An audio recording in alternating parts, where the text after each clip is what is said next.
Good afternoon, everyone. I'm Parul, and we welcome you back for our post-lunch session. Well, even if you're feeling a bit of food-induced inertia or food-induced sluggishness, we promise you that the next session is going to be all very, very exciting. Well, if there is one thing that has been a constant in the relationship between India and Pakistan, it has been anger. And as they say, with anger, there may not be a resolution. However, there can definitely be management. And who better than Mr. Ajay Bisaria, the former India High Commissioner in Pakistan, to tell us more about this aspect of the diplomatic engagement between the two neighbors. He's recently written a book which is creating waves all over the country.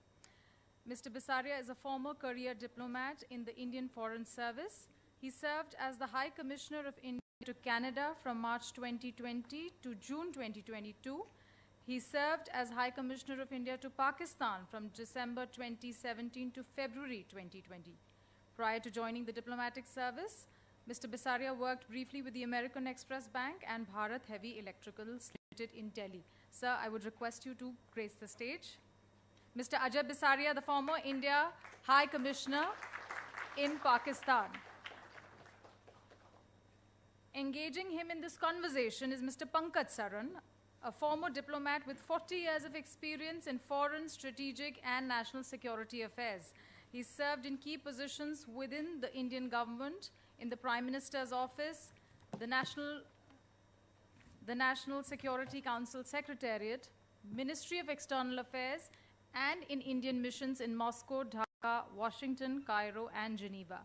He served as India's ambassador to Russia and India's High Commissioner to Bangladesh, and as head of the Northern Division in the Ministry of External Affairs, dealing with Nepal and Bhutan. From 2018 to 2021, he served as the Deputy National Security Advisor for Strategic Affairs under Prime Minister Narendra Modi. We welcome you, sir, Mr. Pankaj Saran, former career diplomat.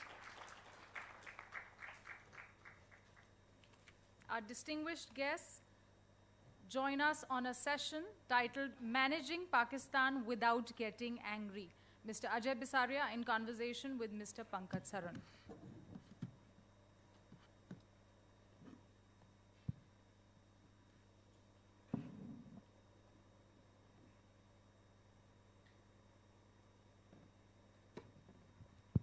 Yeah, good afternoon, everyone. Thank you very much to the Bhopal Literary Festival. It's a great pleasure to share the stage with a great friend and one of India's best diplomats, Ajay Bisaria.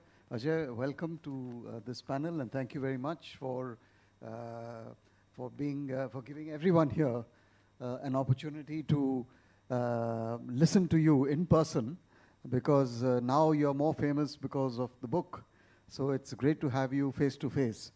And I don't intend to come in the way of the audience and you. So I would propose that we talk for about half an hour so that we have 50 minutes. And then the rest of the time we can leave for questions and answers. So I would like to begin by asking you, what is it about Pakistan that excites Indians? In your book, you have occasionally mentioned that Pakistan was a mistake, was a cartographic error, and you quote the personal physician of Muhammad Ali Jinnah.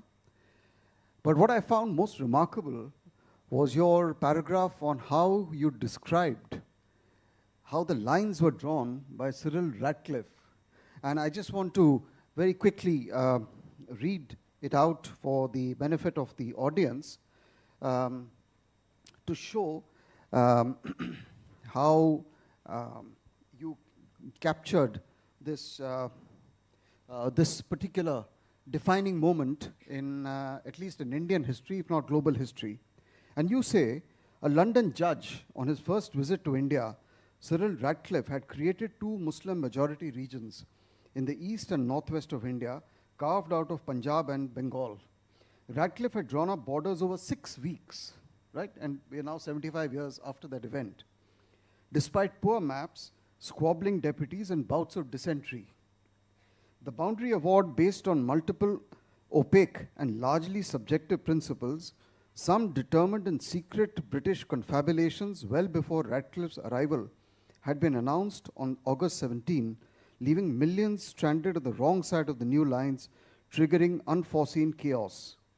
Those hastily drawn borders also provided cause for 4 wars and decades of aggravating animosity between the two neighbors. I want to ask you to begin the conversation, is Pakistan a mistake? And, we make mistakes in our personal lives, wrong job, wrong college, wrong marriage, but a wrong country. So what is your opening gambit to the audience? Thank you, Pankaj. Thanks for this opportunity.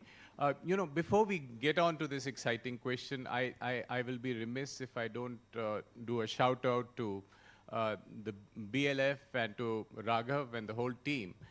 Because my story is that soon after I was expelled from Pakistan in August 2019, I had bumped into Raghav and he asked me, why don't you drop in Bhopal? And I came 4 years ago. And really speaking, one of the inspirations for this book was listening to all the conversations, immersing myself here. I hadn't planned then to write, but that gave me the germ of the idea. So in many ways, this is a Bhopal Literature Festival inspired book. And in many ways, I think it's very appropriate that the first real conversation I'm having on this book at a Lit Fest is here in Bhopal, because it's just been released 4 or 5 days ago, and therefore I think it's poetic justice and very appropriate. So I'm not going to give you a yes and no answer to your very provocative question, but certainly Pakistan was a hastily assembled and a hastily executed idea. And there's enough historical evidence to that. And I think part of much of the problems that we've faced in the relationship stems from that seminal partition moment. And the fact that it wasn't a well thought out idea. And it's not just me saying it. This is Pakistani thinkers and Pakistani historians who now make or are brave enough to get away from the official narrative, official history, to say that the two-nation theory was a bad idea, to say that it was very hastily created a hasty idea where Jinnah had conceived of an idea of achieving Pakistan, but not really defined a blueprint of what that Pakistan would be. So I think that identity crisis in my book has been one of the central reasons for not just Pakistan's own crises, but for the India-Pakistan problems as well. And the other issue you referenced, that of Radcliffe and hastily drawn borders, I mean that we can ascribe to the British flawed choices of wanting to do a very hasty partition and wanting to exit. And certainly I would think that one of the reasons was that British national interests were better served by having a Pakistan. Excellent. Thank you. Thank you, Ajay. And I must also say that there is a paragraph on Bhopal in your book, and we were discussing it outside the room, where you said that the twists and turns of history are such that you could have actually had Shahryar Khan sitting here as the Indian Foreign Secretary rather than as the Pakistani Foreign Secretary. Absolutely. I think I was thinking of this story just today. It's a delightful twist to history, and in Bhopal, I think we should remember that history. Because when India and Pakistan were created, in the early years, there was a distinct probability, or at least a proposal in some people's minds, to create a Princestan, a third country with the 565 princely states. And Bhopal was one of the holdouts. So in 1947, the instruments of accession are signed by Kashmir and then by Junagadh, in 1948 by Hyderabad. But the princely state of Bhopal waits till 1949. And when it sees the writing on the wall, only then does the prince do the accession. But the interesting twist there was that his daughter, the Begum Abida Sultan, who was the mother of Shahryar Khan, then 13 at independence, she takes a call and she gets angry with her father because of her second marriage, and she decides to go off to Pakistan.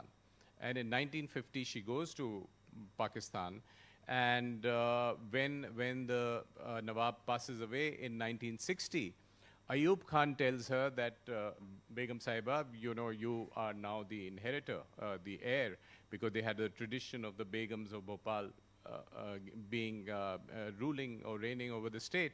So he gives her the opportunity, you and your son could go back and we will facilitate it. And she says no, and the 26-year-old son, Shahryar Khan, says no. He goes on to become the Foreign Secretary of Pakistan, the best Pakistani High Commissioner to India that we never had, because Pakistan's establishment decides it's too dangerous to send the Nawab of Bhopal as High Commissioner to India, so they never send him. And but he comes on his wearing his cricket hat, and he writes books, and he loves India. And I had some wonderful meals with him in Lahore and in Karachi. So I think sitting in Bhopal, one can think of the accidents of history, because if she hadn't made this impulsive choice, he could have joined the Indian Foreign Service. Yeah.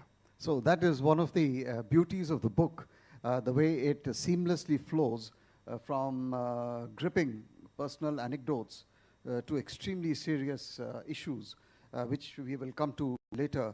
But one of the agendas, as we built up the two nations in the last 75 years, and we have followed different trajectories, but one of the national security objectives of the Pakistani state in the initial few decades was the lack of conviction that India would remain as a united country. And so the disintegration of India using the Indian Muslim population was a very serious strategic goal for Pakistan. But what we have found is that in 1971, Pakistan broke up into two. Today, there are very serious problems in Balochistan and other provinces.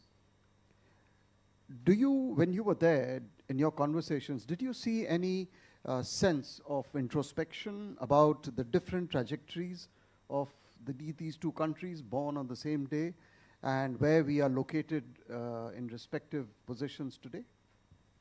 Well, with me, as the Indian High Commissioner, those conversations would come only late in the night after 2 whiskeys. They were not conversations that Pakistanis were allowed to have or would risk having with Indian interlocutors.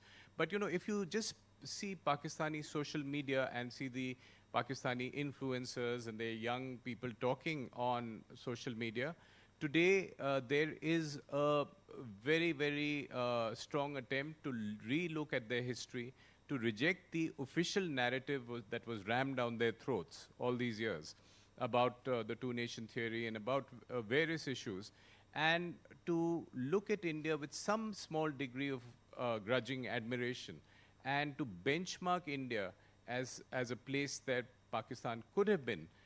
Because I think a lot of Pakistanis are looking at the flawed choices made by their leaders at different points of their history, and not only for its impact on India, but for its impact on themselves. And the cumulative sins, the accumulation of all the errors of the past are now coming home to roost when we see this polycrisis of economic, political, and security dimensions. So your book also talks a lot about the very famous so-called Bajwa doctrine, which I will come to a little later. But I want to ask you, flowing from this discussion, are we losing something by not talking to Pakistan, by not sending a successor to you in the last 5 years? Are we better off without embassies, without visas? I mean, this kind of a breakdown in the relationship, is it okay? I mean, any views on that? Well, I would argue that a policy of strategic neglect of Pakistan is not really a wise one. given the history of 4 wars, given the history of terrorism. And I think it's important for India not to take its eye off the ball of this very... But how do we benefit from engaging Pakistan? Well, there isn't ever a situation of zero engagement. So we did have some engagement, and one of the fruits of that engagement was the 2021 ceasefire that is still holding. Some of the conversations that take place, the missions are still working at a lower level with half strength, but they still work. We do exchange messages. The problem, I think, right now is coherence within Pakistan. Who do you talk to if you talk to them? I think, but one of the lessons I would draw from the West Asia crisis and the Hamas, action on Israel, I won't go into what happened subsequently, but that you could be surprised by an adversary you think you should be ignoring, and who doesn't matter anymore. So I think it's important to be watching the country closely and to have an active policy around it, whatever that policy is. Strategic neglect, I think, is not a good policy. That's a very powerful argument. So flowing from that, the Bajwa doctrine, basically the doctrine says that Pakistan needs to have a relook at its approach to India, and that this relook is coming from the core establishment itself, the army. Isn't this a big change in the history of Pakistan, and do you see it sustaining in the next couple of years? Yes, I think it is a big change, and it was the beginning of a big change. So whether that big change was accepted all through the army establishment is not clear. We've seen over the last 3 years huge disagreements within the army. They do finally come together. But the Bajwa doctrine, for instance, was about better relations with neighbors, and finally about saying geoeconomics is better than geopolitics, which means we should be working on fixing our economy rather than fixing, and having a revisionist idea of what to do. They were also questioning the use of terrorism and giving away the monopoly of state to these militant tanzeems, which had turned against Pakistan, and we are seeing the manifestation of that in the TTP. So all this was questioned in the Bajwa doctrine. One part of it was also to have a neutral army or an apolitical army. But obviously that is something that the army doesn't want to do. So the trouble is that Bajwa was a hesitant reformer, and the army hesitates to reform because it's so used to power over these decades that it frequently lapses into the default position of wanting to be the omnipotent force controlling everything else. So it's a hesitant process of reform, but we need to watch and understand that something was changing. So should we therefore spend more time engaging with the Pakistani army or with the Pakistani civilian political leadership?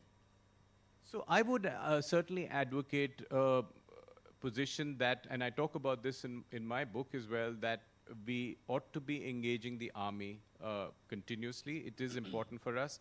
And the policy posture I would recommend is a combination of hard and soft policies, which means a position of active defense, a position of not tolerating terrorism, lowering our threshold of tolerance of any kind of terrorism coming from Pakistan and giving it a strong response.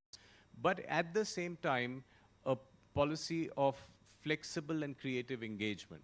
And that means that, right now Pakistan is incoherent, but after its elections, you could have army-supported civilian regime, in which case it will be a same-page government, it will be more coherent.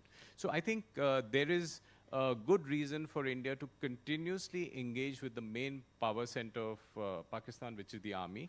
And even if we are engaging with the civilians, to verify that the army is on board, because several times with PM Modi's engagement with Nawaz Sharif, with PM Vajpayee's engagement with Nawaz Sharif, the army was not on board, and we had to pay the price. True. Let me take you back a little bit. When you were there, momentous events took place. I mean, you saw Pulwama, you saw Balakot, you saw Kartarpur, and you've written all that. And you also saw, importantly, Article 370, the abrogation. Now, all of you, or those of you who are fond of cricket, luckily Ajay is also fond of cricket, and he had Imran Khan as his Prime Minister at that time. The reaction of the Pakistani state to the abrogation of Article 370, tell us about it. You faced the full brunt of the anger and the rhetoric of Pakistan. It's a little intriguing because the fact that the BJP would abrogate Article 370 is a public document which has been in the public domain for the last many, many years. And it was not a secret agenda. They announced it right on the top of their manifesto. So was Pakistan blindsided by what actually happened? And of course, their reaction has led to the pleasure of your company with us today. You were expelled. But have they not caught themselves in a bind? Because do they actually see India turning back and bringing back Article 370 into the Constitution? Yes, I think you're right. They were blindsided and they shouldn't have been. You know, they are such keen watchers of India. So they should have seen it coming. As you say, it was in the BJP manifesto. But more than that, it's been something that India has been doing from the 50s. You know, in the 50s, Pakistan strongly protested that India was hollowing out Article 370, that this autonomy was a sham. And Pakistan, the deep state's official position on 370 always was that it's a sham for autonomy. It's not. So, you know, when I used to talk to some folks and say, why are you protesting against something you think is in any case a sham? So they were a little confused about it. And there was a structural reason for this kind of reaction, which was that, you know, they didn't have a policy. They had only the anger. And they didn't have a policy to express that anger. So, you know, the easy pickings was asking the Indian High Commissioner to go. But beyond that, there were no hard power options. There was no way to send the tanks in. They had to change their mind about sending the Kabylis in, because in the early days, in the wake of August 2019, there was some movement of Pathans and Kabylis. They said they're going to walk into Kashmir and try to, free it. But I think what happened was Pakistan ran out of options. Structurally, what happened is that there was an inexperienced Imran Khan in power, and he sort of ran away with the talking points and had a very strong kind of reaction saying that unless you reverse Article 370, we won't speak. And the army, which was not very comfortable with this posture, was taking a back seat because General Bajwa was waiting for his extension. His 3 years were coming up. So they let this inexperienced civilian politician run away with the file, and that was a huge error. So talking of being blindsided, did they expect the Indian attack on Balakot? Well, they were certainly expecting something as a reaction to Pulwama. They had the model of 2016, the surgical strikes. They were perhaps expecting something like a surgical strike on the ground. The Pakistan was on complete alert because they were monitoring the anger in India after the Pulwama attack. But I think credit to the Indian forces that they still managed this element of surprise, that this action could take place in Balakot, which is the biggest action for the Air Force since 1971 in terms of crossing the international boundary, and execute it and come back unmolested. There was no one who, no Pakistan Air Force questioned this move or was scrambled to intercept any of this. So it was certainly an element of surprise with which the Indian Air Force did a successful operation there. So if the Indian decision to go in and retaliate and try to raise the price for Pakistan for terror in India is there for everyone to see, has it had a salutary impact or an effect on the Pakistani establishment and the leadership? Number one. Number two, It's been now 5 years. Article 370 has vanished. Kashmir has become a union territory, 3 union territories. There is peace. You can't get a hotel room today in Srinagar or Pahalgam or Gulmarg. Some people say that the India-Pakistan border or LOC in J&K is today probably more peaceful than the Pakistan-Afghanistan border, and that the primary threat which Pakistani state faces today is not from India, but from the Taliban and the TTP and everything else happening in Afghanistan. How would you react to this? Absolutely, I agree. And as part of the poly crisis that they face, the major security threat comes from the West, from the TTP, which is a very severe threat. This is not what Pakistan anticipated. On 15th August 2021, when the Taliban took over, they were expecting to have a friendly Taliban which would take action against the TTP, but that is not what they have done. But overall, even in terms of the security calculus of Pakistan, it has entered into their security calculus that India has now an answer in the sub-conventional domain for acts of terrorism. So an Uri gets a surgical strike, Pulwama gets a Balakot, and the next big one will get a Balakot plus if it happens. Therefore, the cost of for the army of doing what for decades was an easy, low-cost proxy warfare has suddenly gone up. And it's too expensive, too dangerous. So the incentives for using these kind of terrorist incidents has gone down. So fingers crossed, 5 years without a major terrorist incident. Hopefully, the message has gone loud and clear, and hopefully we won't have a major terrorist attack in the near future. Great. In these 5 years, because of the Taliban taking over in Kabul, you actually have a situation where the Pashtuns on both sides of the Durand line are showing great signs of expressing their Pashtun nationality. You also have a very, very serious simmering problem in Baluchistan, asking for parity with Punjab. So when you have these huge problems inside your country, coupled with the economic crisis, what you see from outside is a very, very troubled and a Pakistan in a deep state of crisis. I want to just talk to you a little bit about the economy, and thereafter I want to talk to you about your personal experiences and then open the floor for questions. So on the economy, the Pakistani rupee today is 300 rupees to $1. It used to be 120 rupees, and then it fell. They have foreign exchange reserves for maybe 2 weeks or 1 month of imports. The official inflation rate is about 30 to 40%, but people say it's much, much higher, maybe close to 100%. There is huge capital flight out of Pakistan, and we were discussing it the other day, that these are systemic, structural, institutional problems which cannot be solved through a band-aid solution of an IMF or a Chinese or a Saudi. Tell us your insights into how serious the current situation is for Pakistan, and how do you see the prognosis for the next, maybe, let's say, 10 years? So I would agree that the biggest crisis within the poly-crisis that Pakistan faces, the economic, security, and the political crisis as well, is the economic crisis.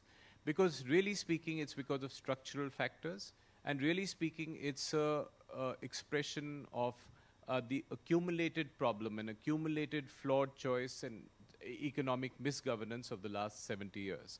Because what has essentially happened, if you benchmark Pakistan with India and its journey, they did no land reforms in the 1950s. They had 23 IMF loans, so 23 occasions comparable to our 1991 moment, when you could have said, enough, I will reform. But because of severe elite capture, they used to talk of 22 elite families that control Pakistan, now a little more, plus the army. So the capture by the army of a large part of the economy, more than 20%, directly run by the army. So we have a situation where all these structural factors come to roost. So there are band-aid solutions, as you say. In June, they would go for the 24th IMF program. Both the twin deficits, the fiscal and external deficits, are so high that they would have to go again for the 25th, unless there's deep structural reform, which means one part of it is asking the army to step back from the economy, and the other is to do the kind of reforms India did. I would say that if Pakistan miraculously takes all those decisions now, it would still take it about a decade to become a normal country. Great. Now I just want to shift to slightly more interesting aspects of your book, your personal experiences. How was it to be the Indian envoy to Islamabad? Tell us both the parts you enjoyed and the parts you feared. You talk about harassment, surveillance, but you also talk about meeting the Prime Minister, having high-level access, the romanticism of being the Indian High Commissioner to Pakistan, to being the focus of everyone's attention. Everything you say, you do, makes headlines. Give us a sense or a flavor of some of the most exciting moments of that period of your stay there. Certainly, I think it's an extraordinary assignment to go for, because it's like no other you would go for. And, I remember what the late Satinder Lamba told me, the predecessor and guru of Pakistan. He said, just remember one thing, don't talk about Kashmir after 6 p.m.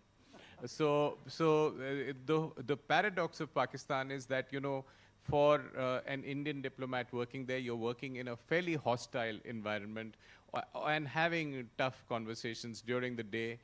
But in the evening, you're like long-lost brothers, because you get the special Balochi meats and you get the special jhappi pappis from the Punjabis, and you get you're the special invitee to the weddings. Is it an advantage to speak Punjabi? I mean, you don't speak Punjabi. Yeah, and I think that's a debatable proposition. Somehow they prefer you not to speak Punjabi, because one of the other High Commissioners, Natwar Singh, said that he got this advice, don't say we are the same people. They don't like it, to say that we are the same people. So they like to be treated as a foreign land with a good deal of cultural intimacy, because otherwise you're trying to take ownership of them and their culture if you're speaking in Punjabi and doing your shairi. So I think the paradox of hostility during the day and immense brotherhood and friendship in the evenings, and being invited socially everywhere, and them singing to you Kishore Kumar and Lata Mangeshkar and wanting the visas. I think that is the paradox. So what it tells you is that, yes, there's a state-to-state, a huge unbridgeable chasm, but there is a great deal of cultural intimacy, which makes for both a lot of latent goodwill, just like there's a lot of latent ill will. Great. I mean, so therefore, this schizophrenic kind of existence, where you have this bappi jappi at the popular level, and then in the evening after 6 p.m. and from 9 to 6, you're dealing with the army and the establishment, which is equally ferociously hostile to India. So you need to have maybe 2 high commissioners, one for after 6 p.m. and one for before 6 p.m. Or you have Dr. Jekyll and Mr. Hyde. Yeah. Yes. So I think that's great. Just one example of a bad time you had, some harassment, some surveillance. You walk us through some of the moments? Well, several, because I had all the time in Pakistan the reinforced cars and a lot of gunmen provided by the Pakistan police and so on. But I was concerned about my staff, that people who are going in and out, there have been instances of harassment or beating up diplomats and so on. So one would always worry about that. But several times my car was stopped. I tried to go to Panja Sahib on one occasion, and I had to meet the Sikh pilgrims who had come from India. And I had got permission from the Foreign Office. Indian diplomats are only allowed within the confines of Islamabad, and you have to take permission to go anywhere outside. Just like Pakistani diplomats can't go for a dinner to Gurgaon without taking our permission. So it's strict reciprocity. So when I went there with permission, they suddenly called me in the middle of, I was halfway there and said, please turn back. You can't go, permission withdrawn. And we said, why? Because there's some very militant Sikhs who've come from Canada. At that point, I didn't know I would be going to Canada, who are against the idea of an Indian High Commissioner coming there, and they're very angry. But we said, but it's your country. I mean, we are going to meet Indian Sikh pilgrims in Pakistan. They said, no, they are there, and they are creating trouble.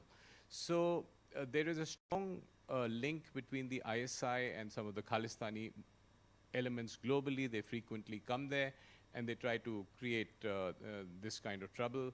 So, I never felt in any grave physical danger, but these moments when you're stopped from meeting someone or you're followed, sometimes a camera is thrust on your face, very close to your face, that kind of thing, that was very frequent.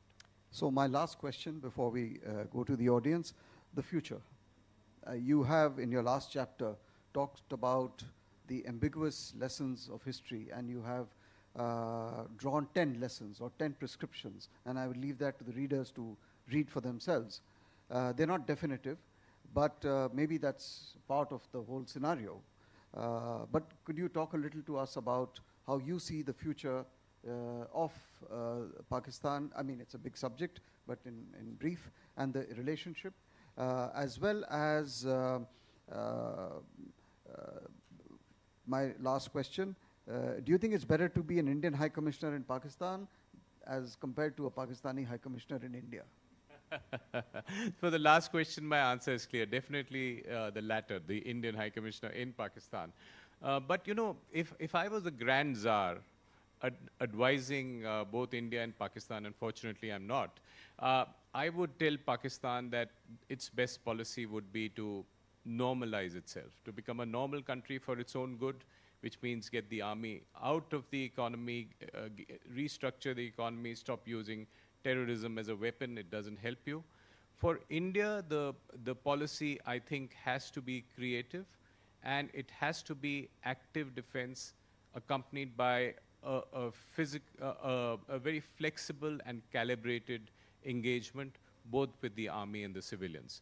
And I see 2024 with some cautious optimism, because you will have the coincidence of elections in both countries. Pakistan's due on February 8th, but Pakistan loves to imitate India, so they might just postpone them and coincide them with ours. So we might have elections in both countries.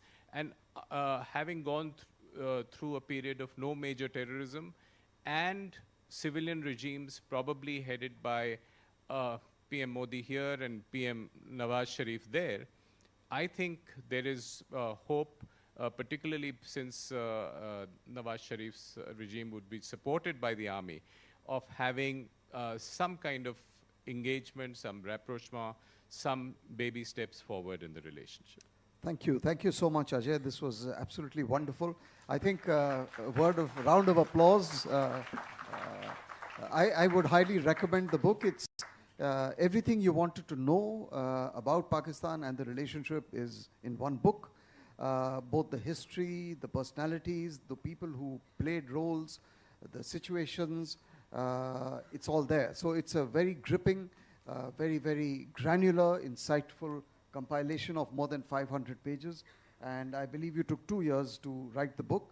Highly recommended. And I think in Bhopal we are fortunate to hear you live. With this, I'd like to open the floor for questions from the audience, and please do.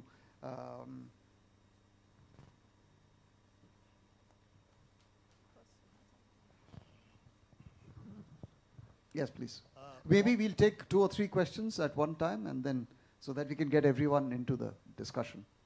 Former chief of the Pakistan Army General Musharraf has been sentenced to death by the Supreme Court. And this is the first time in the Pakistani history that the army chief has been sentenced to death. And fortunately, before Musharraf was hanged, he died in Dubai. So does it have any linkage with the nuclear bomb being transferred back to China, his death sentence?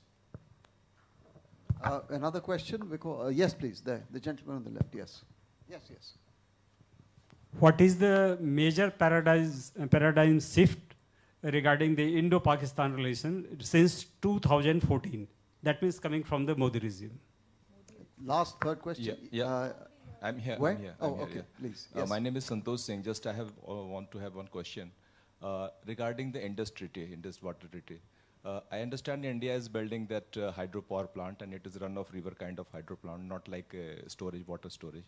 But the long-term policy is there to connect that river to the south. How the Pakistan looks to this long-term strategy of the India? Ajay, you want to take one by one? Sure. So let's start with Musharraf. The Pakistan judiciary has played a unique role within Pakistan. It's often considered part of the establishment.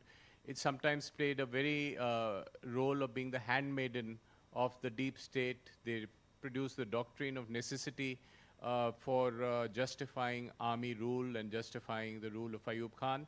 But sometimes they branch out on their own and demonstrate some degree of autonomy in taking these decisions. And one familiar narrative in Pakistan is, why don't you punish the 4 dictators who ran the country for violating the constitution so severely?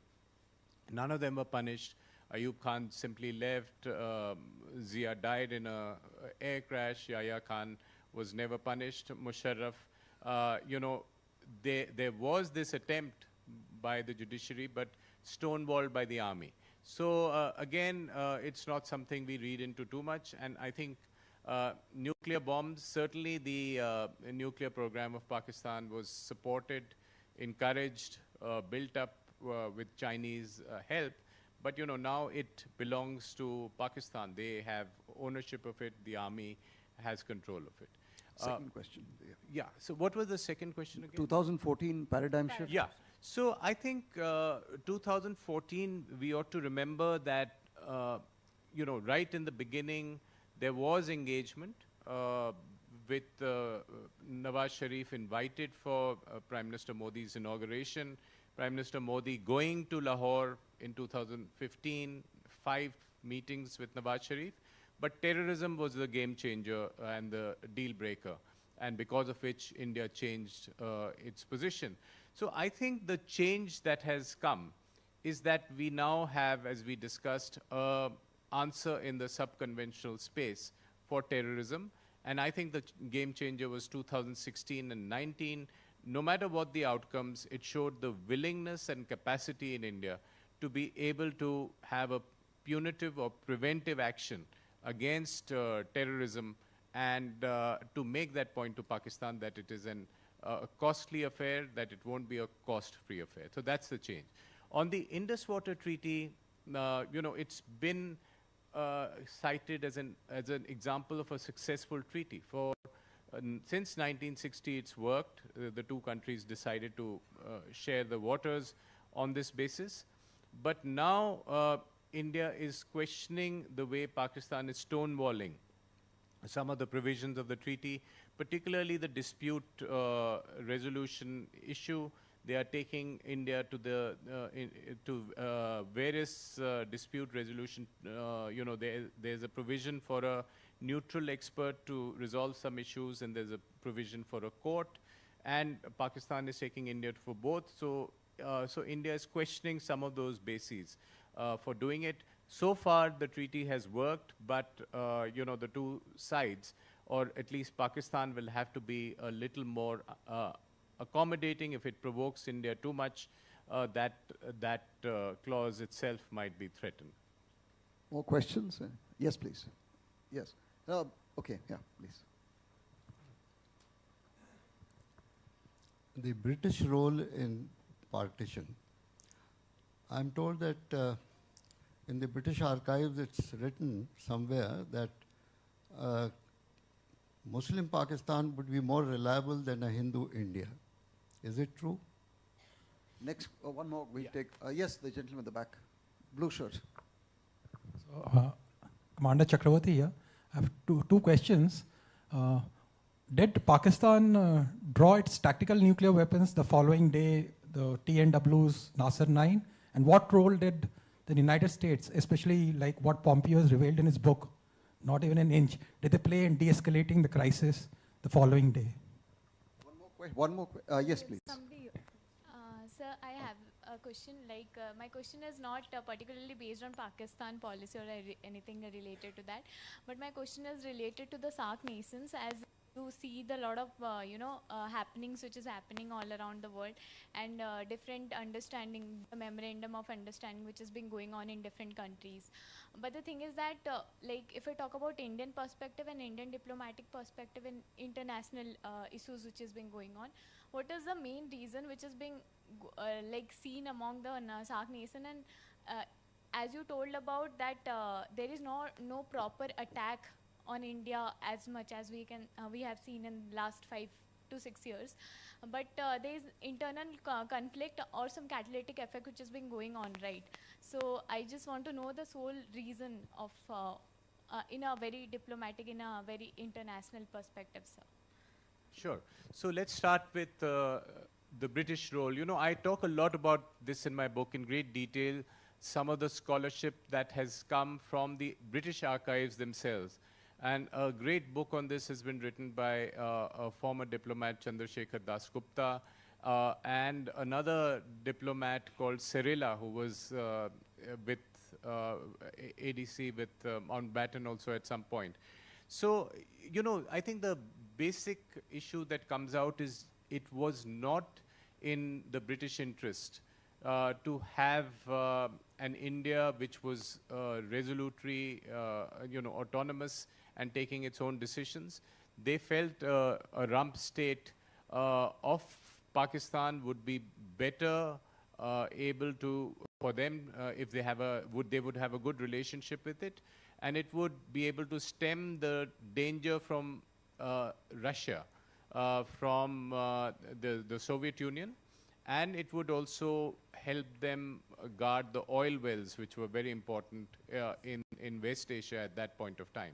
So there was a balance of advantage for them in having Pakistan which was militarily aligned to India. Now, this is contested by many historians who have a different point of view, but the archives, and there are notes by Lord Wavell and so on, I've reproduced some of them in my book. The other question, I think, was... second is about the tactical nuclear weapons yeah, and the US role. So that was, I think you're referring to Balakot and that period of time. So, I say this in my book that Pompeo, in his book, Never Give an Inch, says that he spoke on the night, the fateful night to Swaraj, and she told him that, Pakistan is doing dangerous things. It's moving nukes and so on. I conclude in my book that, the US did play an important role in the diplomacy there, but perhaps this is exaggerated, the role, because Pompeo also says that he called up Bajwa directly, and Bajwa tells him, no, there's no such danger, there's nothing like that happening. So, it is something that I'm not privy to, but I feel, as an analyst, I feel this was an overmade claim. On your question about SAARC, the SAARC was an important invention in the 1980s. South Asia is the least integrated region in the world, and the idea was to integrate it. But certainly the India-Pakistan relationship became a deal breaker. But I think the SAARC is simply right now in freeze, but it can be thawed out and it can be used, because often it is something that on the margins of the SAARC, the bilateral conversations can take place. So the purpose of that grouping is for a larger multilateral kind of approach to common good. But for India, with such a major problem of terrorism, since 2016, the SARC umbrella could not be used because the SARC summit was scheduled in Islamabad. We have time for one last question? Yes, yes. Okay. Or maybe, if you're being generous, then maybe three? Or just one? We Okay. started also a little late. We are alive to the Okay. fact. Who One was... last question. Okay, yes, please. Hello. Good afternoon, sir. My question is that you stated that among the plethora of crises that Pakistan faces right now, the economic one is the most prominent one. So, sir, do you think that the creation of the CPEC, the China-Pakistan Economic Corridor, when it is fully constructed, do you think that it would change Pakistan's economic condition? And if so, what effect would it have on Pakistan's relation with India? Well, the CPEC has been around for a decade, for 10 years now, so it has not really changed anything too dramatically. It's the only foreign investment that comes into Pakistan. So, there's an exaggerated claim about how much benefit it brings to Pakistan. It is not the panacea. The panacea is structural reform, and this Pakistani economists are beginning to understand, not just to understand, but to advocate that they need deep structural reforms, and such a project as CPEC can only make a marginal difference to the severe crisis Pakistan faces. Well, I believe we have run out of time. Ajay, I want to once again thank you very much for coming and talking to us. A round of applause. Thank you so much for the pleasure. Thank you. Thank you, gentlemen. We thank our distinguished guests for such a gripping session as we promised. And looking forward to reading your book, Mr. Bisaria. And it has definitely a lot of interesting information, including the release of Squadron Leader Abhinandan. So we're really looking forward to reading the book. And we are also very proud that it was at BLF that the idea came to you, the idea of the book. So extremely happy about that. And I would now like to request Mr. Raghav Chandra,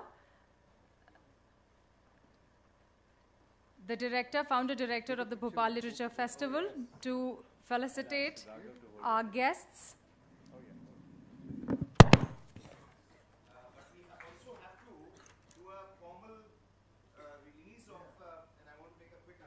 It's only befitting we do it here at the end.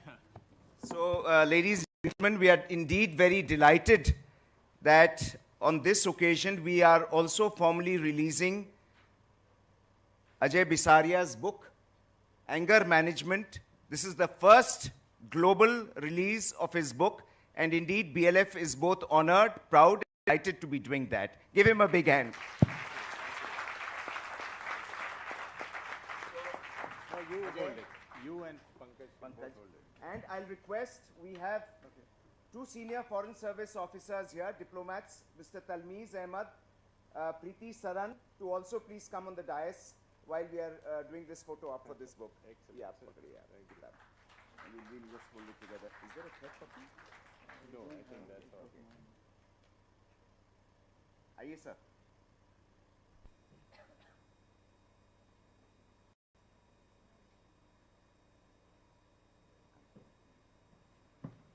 Come, sir, we'll just fabulous session. Thank you. Come, sir. Pankaj, please.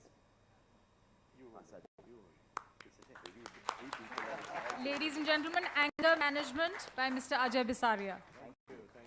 Thank you. Thanks so much. And now The souvenir, which is also the mascot of BLF 2024.